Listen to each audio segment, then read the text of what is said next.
Dr. Rafael Ramos, ao convite realizado pela doutora Vanessa Buzilato Prestes, pela doutora Sinara, para comentar e falar sobre esse tema, que é um dos temas mais impactantes que eu vejo desse início de século e também muito desafiador pelos impactos que terão nas cidades, nas regiões, nos estados e, de modo geral, na administração pública e nas organizações privadas.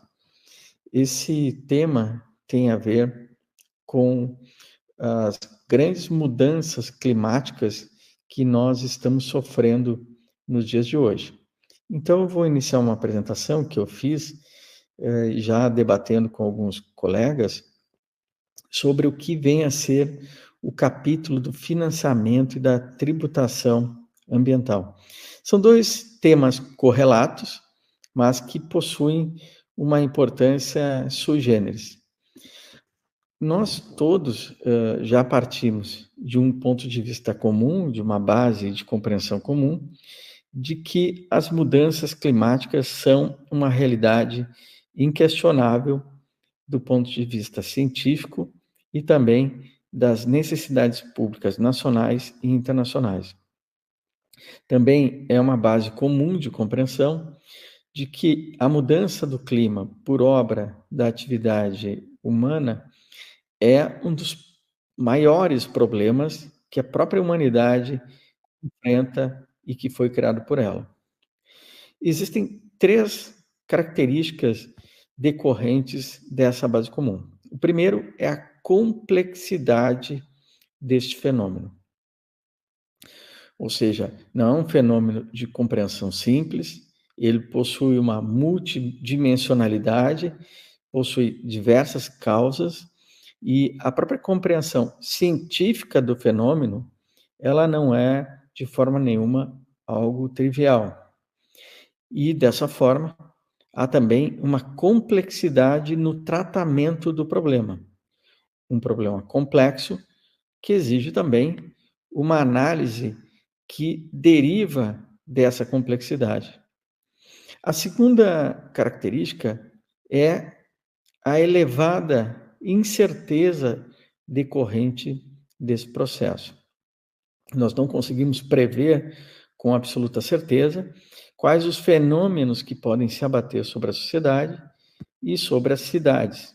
E, portanto, essa elevada incerteza impõe a exigência de tratamento para situações de crises, de desastres e de calamidades que podem se abater em momentos inesperados e que exigirão uma preparação sem um tempo que seja apropriado para a defesa e proteção das estruturas das cidades e das sociedades.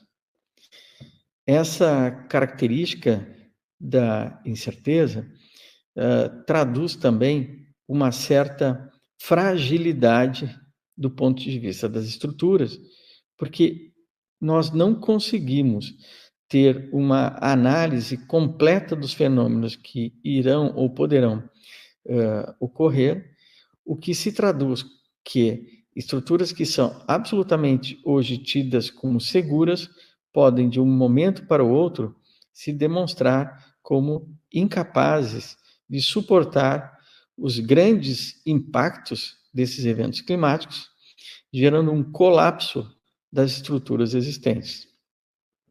Portanto, aquela base de conhecimento anterior, que deriva da complexidade, demonstra que muitas vezes nós não conseguimos compreender com total domínio o que pode ocorrer em relação a esses eventos climáticos. E, por último, dada a complexidade e a elevada incerteza que existem em relação a esses fenômenos, nós vamos precisar de estratégias de adaptação, de proteção e de prevenção em relação a esses eventos. E, principalmente, as cidades serão as estruturas mais ameaçadas. Vivemos o que se diz muitas vezes, nos estudos que realizamos na PUC do Rio Grande do Sul, de tempos com características que nós chamamos de FANE. FANE não no sentido de divertido, de alegre, mas como um acrônimo para algumas palavras que demonstram as características do nosso tempo. Primeiro, é um tempo frágil, em que as estruturas podem ser ameaçadas por fatos inesperados. É um tempo que nós temos muita ansiedade em relação ao futuro, todos aqueles que passaram por esses eventos climáticos, por exemplo, no Rio Grande do Sul, hoje sofrem com uma carga emocional muito grande em relação às enchentes e há uma grande ansiedade hoje nessas comunidades sobre o que pode ocorrer numa próxima chuva, num conjunto de tempo ruim e de continuada precipitação. Portanto, são tempos de muita ansiedade, principalmente para aqueles que sofreram os impactos dessas enchentes. Também é um momento em que as estruturas são não lineares. Nós não vislumbramos uma evolução linear, mas é possível que nós tenhamos disrupturas abruptas das estruturas existentes e nós temos que estar preparados para isso. Quem vivenciou o caso das enchentes no Rio Grande do Sul, mas também em outros lugares do mundo, pode prever que, de uma hora para outra, houve um colapso total, tanto das estruturas públicas, mas também privadas, econômicas e sociais. E, portanto, nós não temos uma linha de atuação segura em relação a esses casos e é preciso se preparar para a emergência. E, por último, nós teremos um tempo que é incompreensível para quem vive ou participa de sociedades muito bem estruturadas. De novo, tomando o exemplo do Rio Grande do Sul, quem passou pelas enchentes estava estupefato, completamente surpreso, estupefato com o ocorrido. Não se sabia o que estava ocorrendo muitas vezes, as informações encontradas e famílias, cidades inteiras deslocadas de uma hora para outra e de um modo muito rápido. Diferentemente de uma pandemia, que é extremamente grave, como foi o caso da Covid, em que os efeitos dessa experiência difícil foram sentidos aos poucos, no caso das enchentes, em poucas horas, cidades inteiras tiveram, ou regiões, ou partes de cidades inteiras, tiveram de ser deslocados com absoluta ansiedade do que fazer pelo futuro. Portanto, a COP28 muito bem definiu esse fenômeno com as suas características muito precisas do que estamos presenciando. Desse modo, nós teremos que incluir mais um adjetivo, uma característica das cidades que nós precisamos para o futuro. Além delas serem inteligentes, delas possuírem a ideia de inclusão, sustentáveis e também delas realizarem todos os elementos de, de correlação, tanto do ponto de vista tecnológico e ambiental, elas terão que ser também inteligentes no sentido de serem resilientes. As cidades no futuro terão que ser inteligentes, sustentáveis, inclusivas, mas também resilientes. O que significa uma cidade resiliente? Uma cidade resiliente é aquela que é capaz de suportar profundos choques nas suas estruturas. Nas estruturas tanto de transporte, de segurança, de saúde, de educação, de fornecimento de bens, de assistência, de defesa civil, mas também na sua infraestrutura básica do ponto de vista tecnológico também. Ela deve ser capaz de suportar ondas de choque em relação às comunicações e o acesso à internet. Ela deve ser capaz de manter uma infraestrutura básica funcional sob o ataque de uma crise climática, de um desastre climático inesperado, complexo e que nós não temos preparação absoluta. Ela deve ser capaz de suportar os choques, manter a infraestrutura básica e permitir o funcionamento dos seus serviços sem a ocorrência de um colapso completo das estruturas. Parece algo, claro, óbvio, mas que não é nem um pouco trivial quando nós comparamos com a experiência do que ocorreu no Rio Grande do Sul. As estruturas de acesso às cidades foram eliminadas.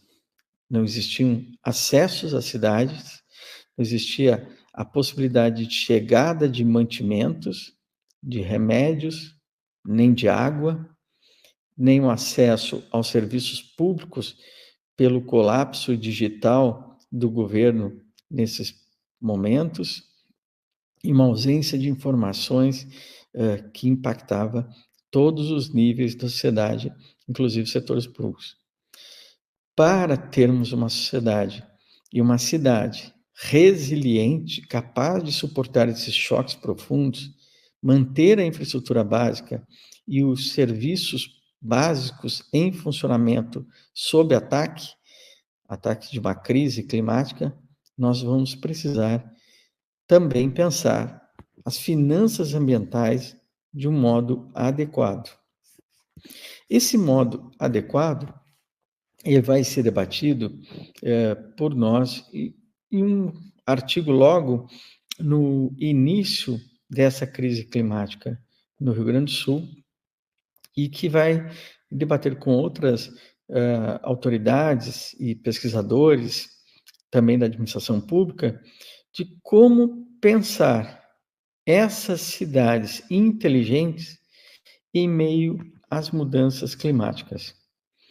E essas finanças ambientais para períodos de crises ambientais devem prever pelo menos 4 pontos essenciais. O primeiro ponto é que nós vamos precisar de investimentos. E não é também, de novo, trivial lembrar que o Brasil anda e necessita de muitos investimentos na infraestrutura pública, déficit gigantesco em vários setores, tanto no setor de saneamento, no setor de transportes, no setor de saúde, e, portanto, mais uma vez aqui, nós teremos um investimento a disputar com tantos outros prioritários, um espaço na pauta orçamentária. Nós vamos precisar criar um inventário de investimentos necessários de curto, médio e longo prazo para fazer face às crises ambientais que podem se abater sobre a sociedade. Não é algo simples, porque a estrutura de investimentos e de orçamento disputa recursos finitos e que precisam ter uma alocação devida conforme as necessidades de uma cidade resiliente. Essa alocação devida, ela, por óbvio, vai disputar com necessidades imediatas, mediatas e de longo prazo. De modo geral, as pressões mais sentidas muitas vezes se dão sobre as necessidades imediatas, considerando-se que esses investimentos são para crises inesperadas e imprevisíveis, muitas vezes ficam na pauta de prioridades num espaço muito reduzido. Também o orçamento, ele deve prever, e ali peço desculpas por ter uma repetição da palavra de crise, mas um orçamento de crise ambiental. Esse orçamento relativo à crise ambiental, ele deve permitir que, em determinados momentos de colapso total, nós possamos pensar no uso dos recursos públicos, tal como a Lei de Responsabilidade Fiscal já permite, para que nós tenhamos um orçamento de emergência, em que, em determinados momentos, algumas regras de proteção da responsabilidade fiscal sejam flexibilizadas para que os recursos cheguem rapidamente às populações necessitadas. Uma grande enchente em alguma região do país, alguma situação necessária em relação a incêndios ou alguma outra crise ambiental que venha se abater sobre alguma região, irá precisar imediatamente de recursos e esses recursos deverão ser rapidamente disponibilizados para essas sociedades. Portanto, nós não podemos pensar que, nesse momento, nós tenhamos muitos entraves burocráticos para a realização dessas atividades. Um dos exemplos que eu considero que são virtuosos no Rio Grande do Sul, mas que advém de uma atividade na alteração da legislação relativa às licitações, é a possibilidade de compras públicas em momentos de crise, em que o conjunto de possibilidades para fins de contratações são flexibilizados para fins de corresponder às necessidades do momento. Inclusive, quando não se tem os serviços públicos, inclusive de contratação, os sistemas de processo administrativo eletrônico, em pleno funcionamento. Nesse momento, nós vamos precisar de uma flexibilização das atividades. É necessário, portanto, um regime administrativo especial. Esse regime administrativo especial deve prever como assim realizar esses contratos em momentos de crise ambiental. E, por último, nós vamos ter que prever uma alteração da tributação do ponto de vista ambiental. A tributação do meio ambiente não é também algo singelo e merece uma análise e uma compreensão mais detida. Nós podemos dizer que a proteção do meio ambiente vai começar a receber um estatuto constitucional mais adequado a partir da Constituição de 1988. Se nós olharmos as constituições até 1988, nós vamos encontrar uma ausência das expressões meio ambiente, proteção ao meio ambiente, sustentabilidade ou desenvolvimento sustentável. É com a Constituição de 1988 que o capítulo do meio ambiente passa a ter uma estatura constitucional importante. Mas ainda assim, não há um diálogo efetivo entre a proteção do meio ambiente e a ideia de tributação. O meio ambiente é protegido, se configura como um valor a sua proteção, principalmente no capítulo da ordem econômica. Contudo, isso não traz orientações ao direito tributário. Isso somente vai ocorrer, como nós vamos ver depois, a partir da reforma tributária. Um outro fenômeno, um outro fato a ser destacado é o cada vez maior alinhamento internacional do Brasil com compromissos na proteção do meio ambiente que aparecem já com a Rio 92 e especialmente depois com o Acordo de Paris. O Brasil se torna rapidamente um grande partícipe dos acordos internacionais, suas participações são cada vez mais influentes e há cada vez maior uma incidência de compromissos internacionais do país no âmbito internacional. Contudo, nós somente veremos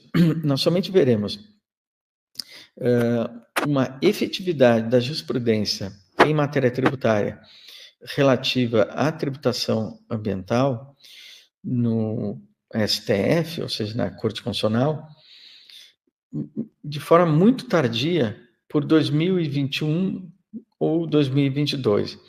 Nós vamos ter alguns casos surgindo no STF que fazem a expansão da proteção ao meio ambiente à tributação no sentido de extrafiscalidade. E 2 casos merecem citação.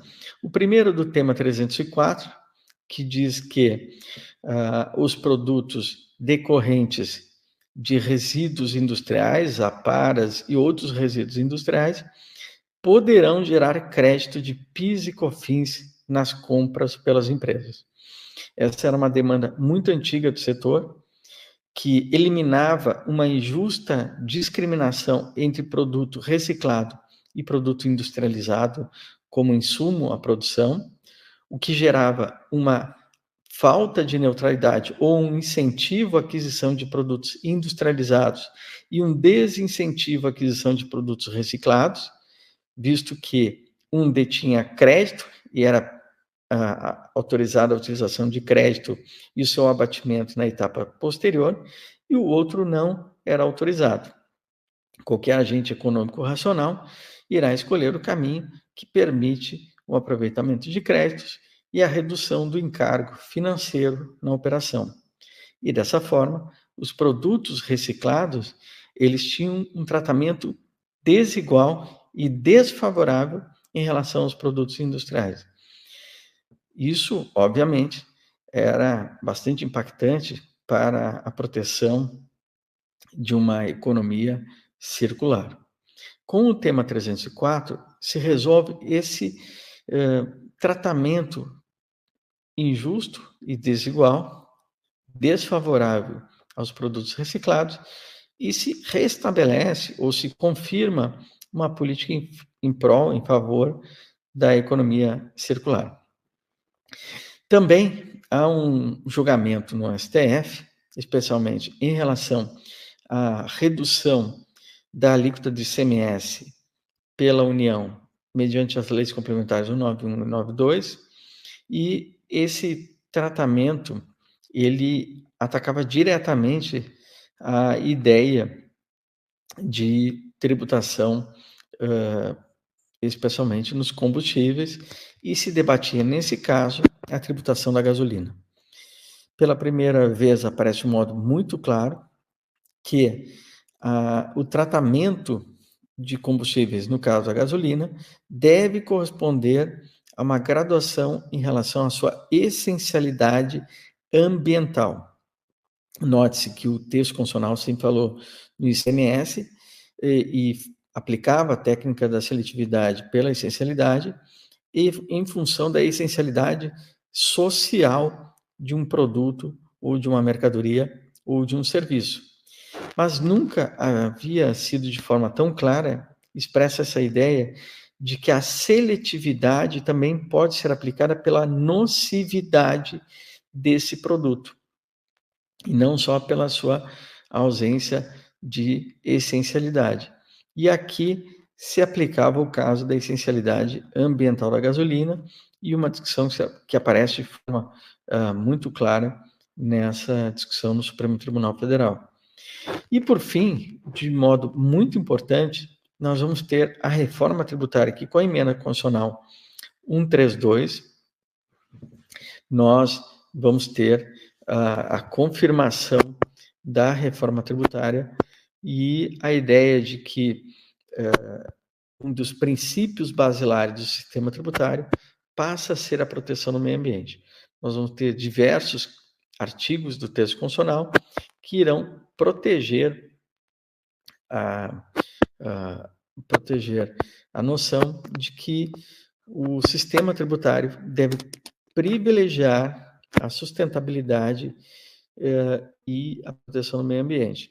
Um dos dispositivos que cabe mencionar é o artigo 43, no seu parágrafo 4º, que diz que os incentivos fiscais devem preferencialmente levar em conta critérios de sustentabilidade ambiental e também cabe ressaltar aqui a redução das emissões de carbono.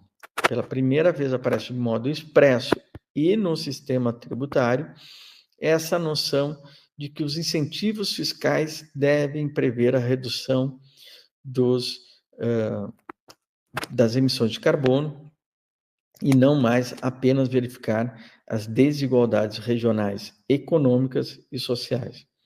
E, por fim, nós temos aqui o PLP 68 de 2024, aprovado já agora na Câmara dos Deputados por imensa maioria dos deputados, uma maioria expressiva, quase 340, se não me engano, deputados que a aprovaram, e que regulamenta a reforma tributária e passa agora para a análise do Senado Federal, mas que demonstra que, de uma forma ou de outra, que o tema ambiental e a conexão dessa matriz ambiental, desse critério ambiental na reforma tributária e no sistema tributário, já é uma realidade consagrada e que não há retorno. Nós podemos dizer que há um longo caminho desde a Constituição de 1988 até o PLP 68 de 2024, mas que demonstram que a tributação do meio ambiente ela passa a ser um instrumento importantíssimo de financiamento de todas aquelas estruturas necessárias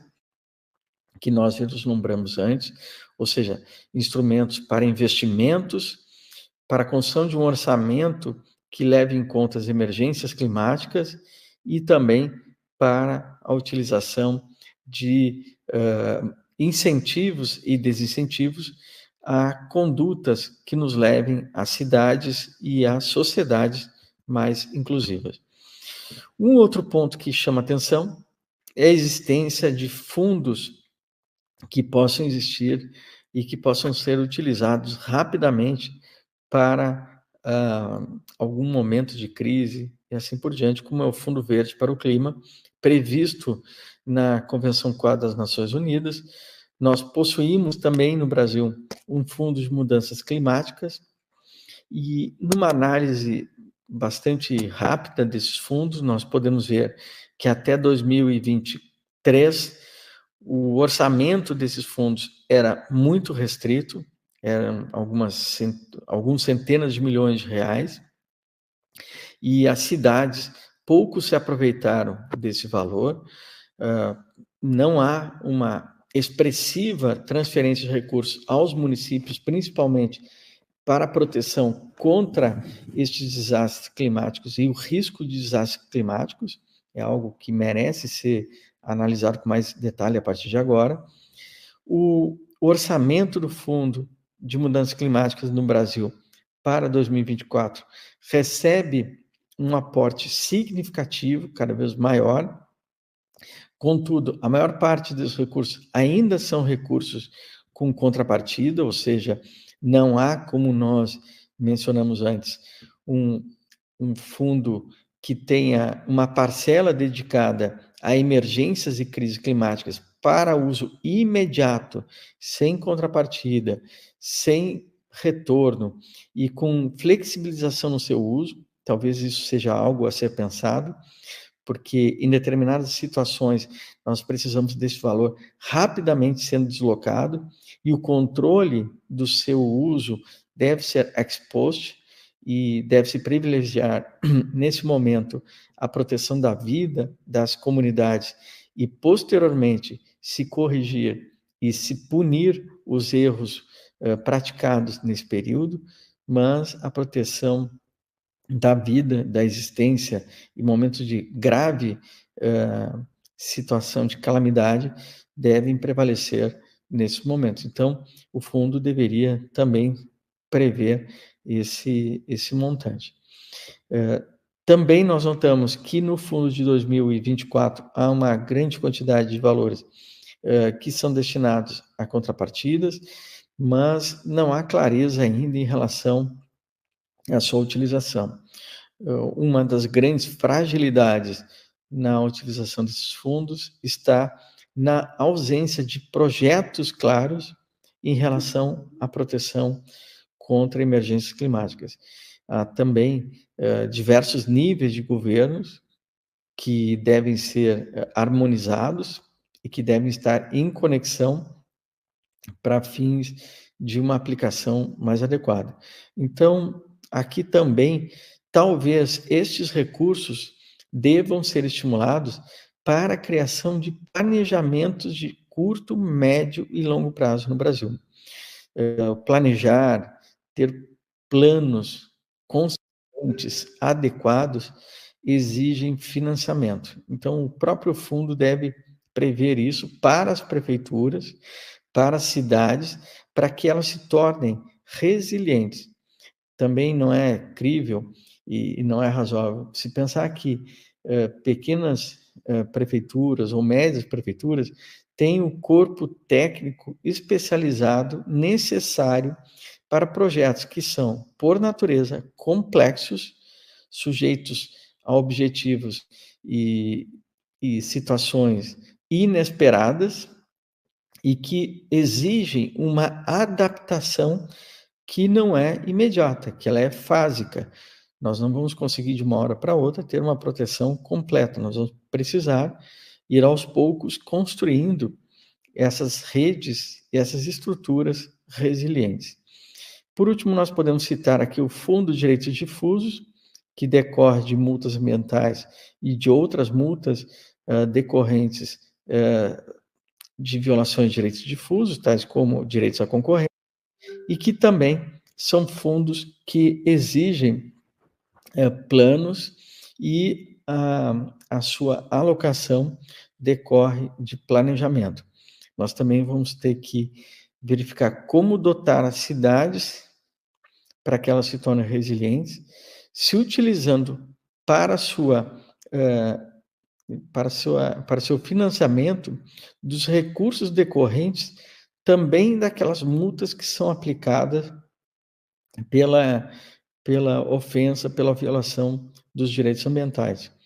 Então, nós vamos ter que estruturar, não só do ponto de vista da arrecadação, via tributação, mecanismos para financiamento, via o orçamento público, também para incentivos e desincentivos a cadeias produtivas que são prejudiciais ao meio ambiente, como no caso de uma economia circular, que também impeça esse conjunto de situações de agravamento das mudanças climáticas, como uma tributação mais favorável e menos gravosa a veículos elétricos, painéis solares, uma tributação sobre a propriedade, como IPTU e ITR, que leva em conta a proteção do meio ambiente, uma tributação mais adequada em relação aos serviços de fornecimento de água, de fornecimento de energia elétrica, o uso de parte dos recursos da utilização do Sistema Centralizado de Energia Elétrica para pesquisas ambientais e de pesquisas relativas às mudanças climáticas. Nós precisamos aqui formar um corpo de especialistas que ele é multidimensional, exige diversas abordagens diferentes para que nós possamos enfrentar esse fenômeno que é multidimensional. Também, do ponto de vista dos fundos que existem, nós vamos ter que olhar com mais detalhe estes instrumentos importantes de utilização, principalmente em momentos de agravamento social. Dito isso, nós vamos ter aqui essa análise, que é uma análise não concludente, que mostra que em 2023, só 0,05% dos gastos públicos foram destinados a este fundo. A maioria é de natureza financeira, subsidiado pelo BNDES, e que os municípios receberam menos do que 7% dos valores do montante previsto pelo fundo em 2023. E soma um valor que é muito aquém do necessário pelas cidades para que elas realmente se tornem resilientes. Ou seja, é um tema que nós temos que colocar na pauta e será objeto de muita análise. Eu tenho certeza que a partir de agora nós teremos no Brasil inteiro, pela qualidade dos auditores, dos procuradores municipais, secretários da Fazenda, prefeitos, pesquisadores, acadêmicos, professores, uma explosão de estudos que vão permitir com que nós venhamos a ter um novo nível, uma nova etapa de pesquisa no Brasil, que sobre a denominação de cidades resilientes, nós possamos nos preparar para esse século tão desafiador, que traz tantos dilemas e tantas perplexidades do ponto de vista dos seus questionamentos, como esse que nós estamos vivendo. Dito isso, eu queria agradecer imensamente novamente a doutora Vanessa Buzelato Prestes, ao doutor Rafael Ramos, à doutora Sinara, pelo convite, pela cortesia e por poder participar desse tão importante seminário nacional sobre desastres e calamidades públicas. Muito obrigado e fico à disposição para contato posterior via e-mail ou de outra forma. Muito obrigado.